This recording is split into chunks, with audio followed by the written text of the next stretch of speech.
Assalamualaikum warahmatullahi wabarakatuh. Perkenalkan, nama saya Fatma Hamidah dengan NIM 1872050006.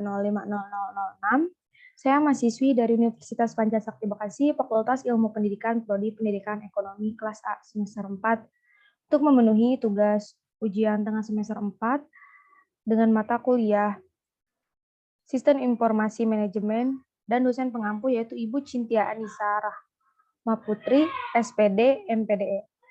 Saya akan menjelaskan salah satu materi hierarki dan manajemen data.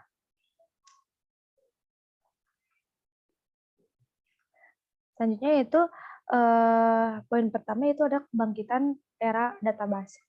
Pada era sebelumnya dipergunakannya database terdapat kendala pada medium penyimpanan. Kode pada pita magnetik harus diproses secara berurutan. Oleh karenanya dicari jalan keluar dengan cara mengarah ke organisasi logis atau logisal organization, yaitu mengintegrasikan data dari beberapa lokal fisik yang berbeda dan merupakan cara pengguna melihat data. Selanjutnya, berbagai cara dikembangkan untuk memenuhi kebutuhan tersebut dengan menggunakan integrasi logis, yaitu menggunakan inverted file dan linked list.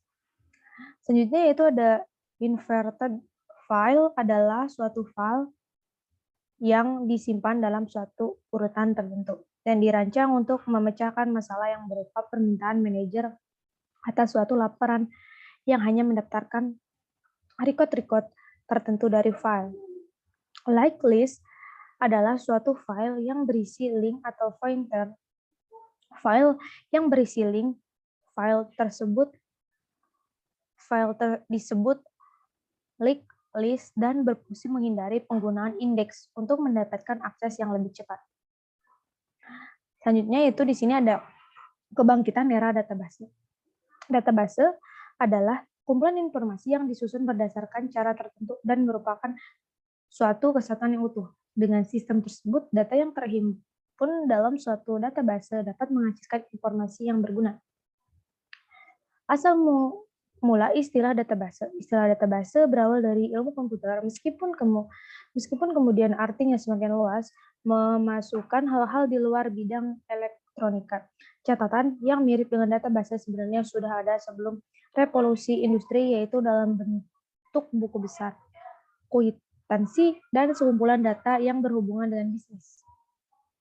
Selanjutnya itu di sini ada konsep dan struktur database. Konsep dasar dari database adalah kumpulan dari catatan-catatan atau potongan dari pengetahuan. Sebuah database memiliki penjelasan terstruktur dari jenis fakta yang tersimpan di dalamnya. Penjelasan ini disebut skema. Skema menggambarkan objek yang diwakili suatu database dan hubungan di antara objek tersebut.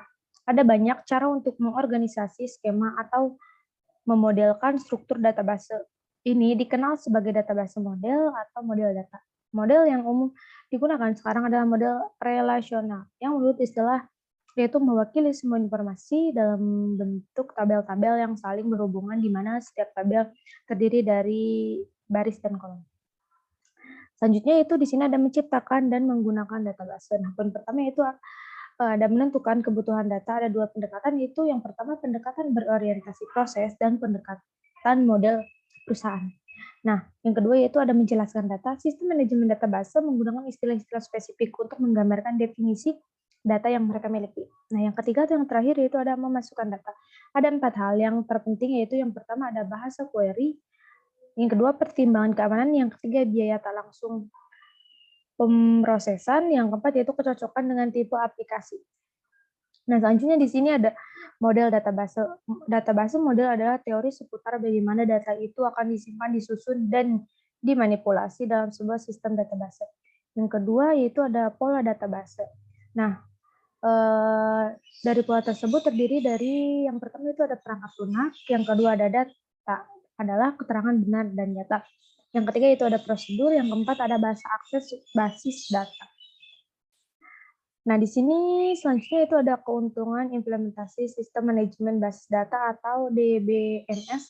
Menurut Connolly dan Beck tahun 2010, keuntungan penggunaan DBMS adalah sebagai berikut. Yang pertama yaitu ada kontrol redundansi data, yang kedua ada konsistensi data, yang ketiga ada sharing data, yang keempat meningkatkan integrasi data, yang kelima meningkatkan keamanan data, yang keenam meningkatkan standar-standar, yang terakhir yaitu ada skala ekonomi.